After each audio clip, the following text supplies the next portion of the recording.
आप देख रहे हैं अधिकार की बात न्यूज। बहुजन समाज पार्टी द्वारा काशीराम के परिनिर्वाण दिवस पर आजमगढ़ नेहरू हाल में सोमवार को विचार गोष्ठी का आयोजन किया गया, जिसमें बहुजन समाज के बुद्धिजीवियों और पदाधिकारियों ने उनके जीवन पर प्रकाश डालते हुए उनके सामाजिक परिवर्तन के लिए चले गए आंदोलन की तारीफ की। इस मौके पर बसपा नेता हरिश्चंद्र ने कहा, मान्यवर काशीराम दूरदर्शी थे। उनकी खूबी ये थी, जो उनके सानिध्य में आया वह उनके विचारों से प्रभावित हुए बिना नहीं रहा। उनकी चुंबकीय शक्ति से सभी कार्यकर्ता प्रभावित थे। उन्होंने जीवन भर संघर्ष करते हुए बहुजनों को सत्ता का रास्ता दिखाया। सामाजिक आंदोलन के माध्यम से देश के सबसे बड़े राज्य यूपी में दलितों को सत्ता में लाए। वह बार बार दलितों को यह एहसास कराते थे, देश में दलितों और पिछड़ी जाति को एक करने में उनकी महती भूमिका को कभी नहीं भुलाया जा सकेगा। आज उनका परिनिर्वाण दिवस है। उनको सही मायनों में सच्ची श्रद्धांजलि तभी होगी जब हम उनके और बाबा साहब अम्बेडकर जी के बताए रास्तों पर चले।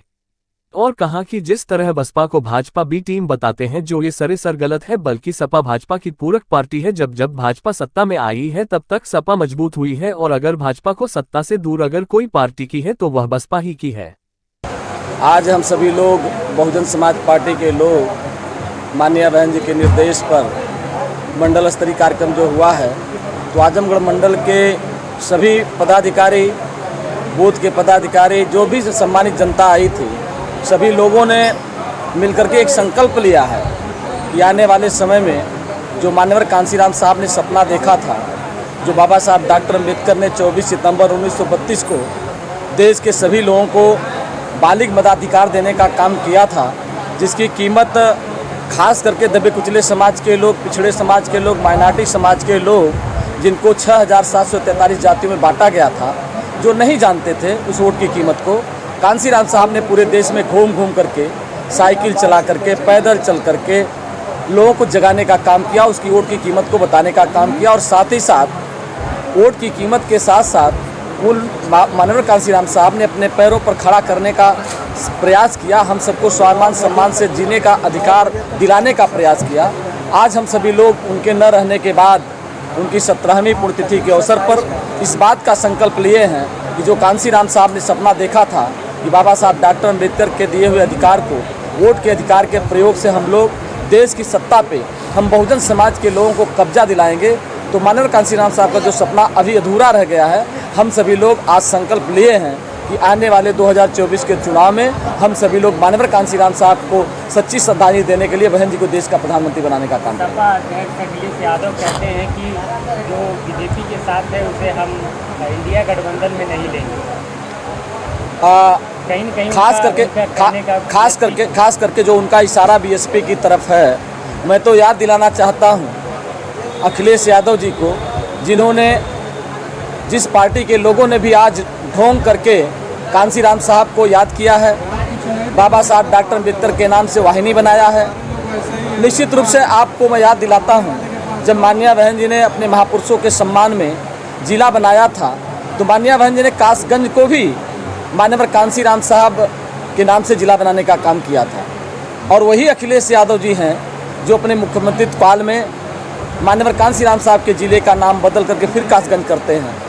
तो निश्चित रूप से जो उनका इशारा है कि हम लोग भाजपा के साथ रहने वाले को साथ नहीं लेंगे, तो भाजपा के साथ रहने का काम, जैसा कि अभी आप लोगों को पता चला है कि 1989 के आम चुनाव में जब राष्ट्रीय मोर्चा बना था, तो उसी अखिलेश यादव के बाप मुलायम सिंह यादव जब चीफ मिनिस्टर बने थे, उसी समय जो लोकसभा और विधानसभा का साथ साथ चुनाव हुआ था, तो उन लोगों के समर्थन से, चाहे लालू यादव जी हों, चाहे चौधरी देवीलाल जी हों, चौधरी चरण सिंह की पार्टी हो, कम्युनिस्ट पार्टी हो, 2 मेंबर पार्लियामेंट से बढ़ा करके 84 पर करने का काम इन्हीं लोगों ने किया था। और जब छींक आती है सपा परिवार के लोगों में, तो अखिलेश यादव के परिवार के लोगों में, तो योगी जी, अमित शाह जी उस छींक की आवाज़ सुन करके सैफे ही पहुँच जाते हैं। लेकिन मैं आपको एक छोटा सा उदाहरण देना चाहता हूँ।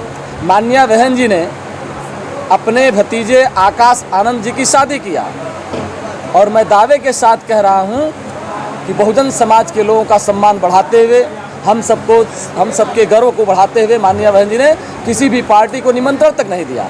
और वो कहते हैं कि बी टीम भाजपा है। भाजपा तो मैं दावे के साथ कर रहा हूँ, बी टीम क्या, भाजपा और समाजवादी पार्टी एक दूसरे की एक पूरक पार्टी है। समाजवादी पार्टी जब जब सरकार में आती है, भारतीय जनता पार्टी मजबूत होती है। भारतीय जनता पार्टी मजबूत होती है तो समाजवादी पार्टी भी मजबूत होती है। लेकिन बहुजन समाज पार्टी ने तीन बार उनके समर्थन से सरकार चलाई और निश्चित रूप से कभी भी अपने उसूलों सिद्धांतों से समझौता नहीं किया। और आपने देखा, मैं खास करके मुस्लिम समाज के बारे में बताना चाहता हूँ कि मुस्लिम समाज जब भाजपा ने सपोर्ट किया हमको, तो बहन कुमारी मायावती जी ने उर्दू फारसी यूनिवर्सिटी बनाई। भाजपा ने सपोर्ट किया तो मान्या बहन जी ने अल्पसंख्यक कल्याण आयोग बोर्ड बनाया। भारतीय जनता पार्टी ने सपोर्ट किया तो बहन जी ने 1 से 10 तक के इन बच्चों, 8 तक के बच्चों को जिनको वजीफा नहीं मिलता था देने का काम, सब काम तो बहन जी ने किया जो भाजपा के विचारधारा के विपरीत किया। और जब बहन जी को लगा था 2003 में कि नहीं, अब भाजपा के लोग कहीं ना कहीं दबाव बना रहे हैं, तो बहन जी ने, आपने देखा 25 अगस्त 2003 को खुद सरकार छोड़ दिया। तो कहाँ हम बी टीम है? बी टीम तो समाजवादी पार्टी है, बी टीम नहीं बल्कि पूरक पार्टी है। वो मजबूत होती है तो वो मजबूत होती, दोनों एक दूसरे का धर्म के नाम पे इधर उधर करके मजबूत होने का काम करते हैं। मैं तो कहता हूँ कि बहुजन समाज पार्टी एक ऐसी पार्टी है जो कानून बाबा साहब डॉक्टर अम्बेडकर के धर्मनिरपेक्ष शब्द को अक्षर से पालन करती है। धन्यवाद।